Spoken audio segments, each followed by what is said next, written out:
লক্ষ্যে অনড় ট্রাম্প, যেভাবেই হোক থামাতে হবে ইউক্রেন রাশিয়ার যুদ্ধ। এই মিশনে এক প্রকার ব্যর্থ হয়েই ফক্স নিউজের সাক্ষাৎকারে রাশিয়াকে ইউরোপীয় ইউনিয়নের ভয় দেখালেন মার্কিন প্রেসিডেন্ট। রাশিয়ার ব্যাপারে আমাদের ধৈর্য ফুরিয়ে আসছে। এর ব্যাংক ও তেল খাতে নতুন করে নিষেধাজ্ঞা আরোপ করা যেতে পারে, তবে তার জন্য প্রয়োজন ইউরোপীয় দেশগুলোর অংশগ্রহণ। 12 সেপ্টেম্বর ফক্স নিউজের সাক্ষাৎকারে নিজের মিত্র দেশগুলোকে এভাবেই কাছে টানছিলেন ডোনাল্ড ট্রাম্প। শুধু ট্রাম্পই নন, তার দেশের অর্থমন্ত্রী স্কট বেসেন্ট উঠে পড়ে লেগেছেন রাশিয়ার মিত্র দেশগুলোকে থামাতে। মাত্র একদিনের ব্যবধানে G7-এর 7টি দেশকে নিয়ে ভার্চুয়ালি মিটিং করে জানিয়ে দিলেন যুক্তরাষ্ট্রের অবস্থানের কথা।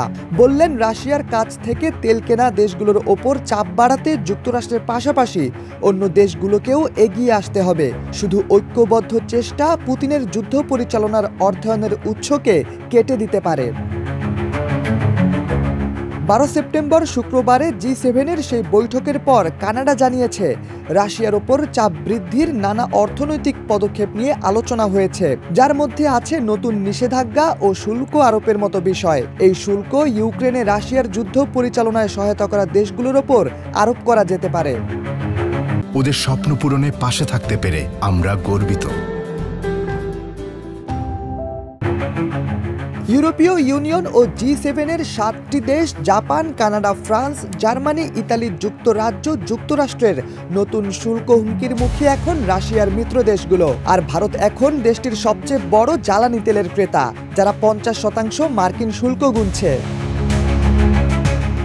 ট্রাম্প চায় ভারত রাশিয়ার কাছ থেকে তেল কেনা বন্ধ করুক, আর সেজন্যই যুক্তরাষ্ট্র ও ভারতের মধ্যে চলমান বাণিজ্য আলোচনা বেশি দূর এগোচ্ছে না। তবে রাশিয়ার আরেক মিত্রদেশ চীনের ক্ষেত্রে ভিন্ন কৌশল বেছে নিয়েছেন ট্রাম্প। তেল কিনলেও দেশটির ওপর নতুন শুল্ক আরোপ করেননি ট্রাম্প প্রশাসন, যার ফলে ওয়াশিংটন ও বেইজিংয়ের মধ্যে এখনও সূক্ষ্ম বাণিজ্যিক সমঝোতা রয়েছে।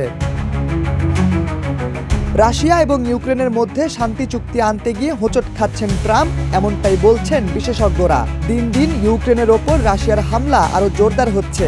এমন পরিস্থিতিতে রাশিয়াকে যুদ্ধ বন্ধে বাধ্য করতে ইউরোপীয় ইউনিয়ন ও রাশিয়ার মিত্র দেশগুলোকে সহায়তা করতে G7-এর দেশগুলোকে বসিয়ে দিয়েছে আমেরিকা সরকার, এমনটাই মনে করছেন অনেকে।